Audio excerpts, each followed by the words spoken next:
बघा कॅल्शियमनी भरपूर अशी ही आपण काळ्या मसाल्यातली शेवग्याच्या शेंगाची रस्सा भाजी किंवा आमटी असं ही आपण बनवलेली आहे. जरासुद्धा आपण याच्यामध्ये कांदा टोमॅटोचा वापर केलेला नाही आणि शेंगा वेगळ्या शिजवून घेतलेल्या आहेत असंही नाही. आपण डायरेक्ट ह्या शेंगा फोडणी टाकून घेतलेल्या आहेत. अगदी झटपट आणि चमचमीत गावरान पद्धतीची अशी ही शेवग्याची रस्सा भाजी आपण बनवलेली आहे. तर व्हिडिओ शेवटपर्यंत नक्की पहा. तर चला आज आपण ही शेवग्याच्या शेंगाची रस्सा भाजी किंवा आमटी बनवूया. नमस्कार, वीणा वर्ल्डमध्ये तुम्हा सर्वांचे खूप खूप स्वागत. आज आपण ही शेवग्याच्या शेंगाची गावरान पद्धतीने रस्सा भाजी किंवा आमटी बनवणार आहोत. तर त्याच्यासाठी आपण ह्या शेंगांना अगोदर कट करून घेऊया. मी ना ह्या 4 शेंगा घेतलेल्या आहेत, ते आपण कट करून घेणार आहोत. अगोदर समोरचा पार्ट मी कट करून घेतलेला आहे. त्याच्यानंतर ना असं त्याच्या बाजूलाच असं कट करून घेतलेलं आहे आणि अगदी खालीपर्यंत कट करायचं नाही, थोडंसं ठेवायचं आहे. आणि नंतर आपण हे त्याचं जे साल आहे किंवा जो शिरा आहे त्या काढून घ्यायच्या आहेत. हे पहा, असं खालीपर्यंत कट करायचं नाही, थोडंसं ठेवायचं आणि असं हे खेचून घ्यायचं, म्हणजे जेणेकरून दोन्ही बाजूच्या आपल्याला ह्या साली किंवा शिरा निघल्या जातात, अगदी पटकन निघल्या जातात. परत आपण त्याच्या शिरा काढण्याची गरज नाही. एखाद दुसऱ्या शेंगेची काढावी लागते, तर ते आपण काढून घेऊयात. आणि जर ह्या शेंगा छान आहेत अशा म्हणून, पण जरा हे असतील ना निबर शेंगा, तर त्याची साल छान भरपूर काढावी लागते आणि त्याची पण आमटी छान होते. हे पहा, अशा प्रकारे थोडंसं खालच्या बाजूला ठेवायचं आहे आणि असं खेचून याची आपण साल काढून घेऊयात. अशा प्रकारे आपण सर्व शेंगाची सालं काढून घेणार आहोत किंवा याच्या शिरा काढून घेणार आहोत. आणि मग आता आपण ना हे शेंगाचे सालं शिरा काढून घेतलेले आहेत आणि त्याच्यासाठी नंतर मग आपण हे एक छोटंसं ना शेंगदाणा आपण याचं वाटण बनवून घेणार आहोत. इथे मी 2 ते 3 चमचे खोबरं घेतलेलं आहे.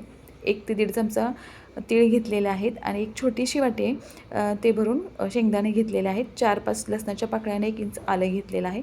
ते मिक्सरला छान वाटून घेतलेलं आहे आणि त्याच्यानंतर त्याच्यातच कोथिंबीर आणि देठं टाकलेले आहेत आणि तेही मिक्सरला वाटून घेतलेलं आहे.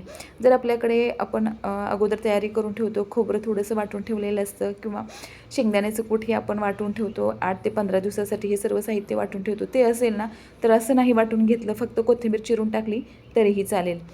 आता आपण मी कढई ठेवलेली आहे, त्याच्यामध्ये तेल टाकून त्याच्यामध्ये मोहरी टाकलेली, मोहरी चांगली फुलली की आता आपण जिरं टाकलेलं, जिरं चांगलं फुललं की आपण त्याच्यामध्ये आता हे वाटण करून घेतलेलं आहे ते वाटण टाकून घेणार आहोत आणि ते वाटण चांगलं छान आपण तेलामध्ये परतवून घेणार आहोत. हे आपण शेंगदाणे, तीळ, खोबरं सगळं छान भाजून घेतलेलं आहे, तरी पण तेलामध्ये छान असं आपण हे परतवून घेणार आहोत. आता हे छान परतवून झालेलं आहे. तुम्ही पाहू शकता आपले मसाले ना छान याला तेल सुटत आहे. परतल्यानंतर ना अगदी 2 ते 3 मिनटामध्ये छान तेल सुटतं. मग त्याच्यामध्ये आपण आता सुके मसाले टाकून घेऊया. हळद टाकलेली आहे, 1 चमचा आपण धने जिरे पावडर टाकलेले आहे, हे रंगाचं लाल तिखट आहे ते टाकून घेतलेलं आहे आणि त्याच्यानंतर आपल्या घरामध्ये जो काळा मसाला कोणताही साठवणीचा आपण जी भाजीला वापरतो तो टाकून घ्यायचा आहे. तिखट आपल्या चवीनुसार आपण कमी जास्त करू शकतो, ते टाकून घेतलेलं आहे. ते पण छान आपण हे छान असं हे मसाल्यामध्ये परतवून घेणार आहोत किंवा तेलामध्ये परतवून घेणार आहोत. आणि या स्टेजला आता आपण हे छान मसाले परतल्यानंतर याच्यामध्ये ना या कट करून घेतलेल्या शेवग्याच्या शेंगा टाकणार आहोत. शेवग्याच्या शेंगाही छान आपल्याला या मसाल्यामध्ये परतवून घ्यायच्या आहेत. नाही पहा, अशा छान परतवून घ्यायच्या. तुम्ही आपल्या चॅनलवर अजून नवीन असाल आणि आपल्या चॅनलला सबस्क्राईब केलं नसेल तर अशा साध्या आणि सोप्या आणि झटपट होणाऱ्या रेसिपी पाहण्यासाठी आपल्या चॅनलला लगेचच सबस्क्राईब करा. आता आपण शेंगाही छान मसाल्यामध्ये परतवून घेतलेल्या आहेत. आता मी याची रस्सा भाजी बनवणार आहे, त्याच्यामुळे ना मी 1 ते 1.5 ग्लास हे पाणी गरम करून घेतलेलं आहे आणि हे पाणी टाकणार आहोत आपण याच्यामध्ये. गरम पाणी टाकलं ना छान भाजीला तेल सुटतं किंवा तरी येते आणि गरमच पाणी त्याच्यात टाकायचं आहे. अगदी कोमट टाकलं ना तरीही चालेल. आणि आता आपण हे पाणी टाकून घेतलेलं आहे आणि छान याला ना उकळी येऊन द्यायची आहे. आता चवीनुसार मीठ टाकायचं आहे याच्यामध्ये.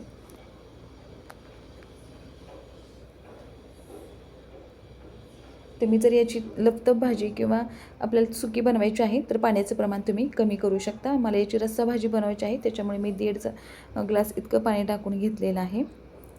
आता हे छान उकळवून घ्यायचं आहे. आता हे छान उकळलं आहे ना, आता आपण या स्टेजला गॅस कमी करायचा आहे आणि मंद आचेवरती आपल्याला ही शेंगाची भाजी किंवा शेंगाची पातळ भाजी किंवा रस्सा भाजी शिजवून घ्यायची. आता गॅस मी कमी केलेला आहे आणि असं हे झाकण ठेवायचं आहे पळी आडवी ठेवून याच्यावरती आणि या शेंगा शिजवून घ्यायच्या आहेत आपल्याला. कोथिंबीरमुळे पण छान कलर आलेला आहे आपल्या भाजीला. तुम्ही पाहू शकता कोथिंबीर वाटून टाकली ना, खूप छान अशी ही भाजीची टेस्ट पण येते. आता एक शेंग आपण पाहूया शिजली का बघूया. अगदी 7 ते 8 मिनटामध्ये ही भाजी तयार होते. आता ही शेंग छान शिजलेली आहे. आता आपण गॅस बंद करून घेऊया. तर तुम्ही या माझ्या पद्धतीने एकदा ही शेंगाची भाजी बनवून पहा.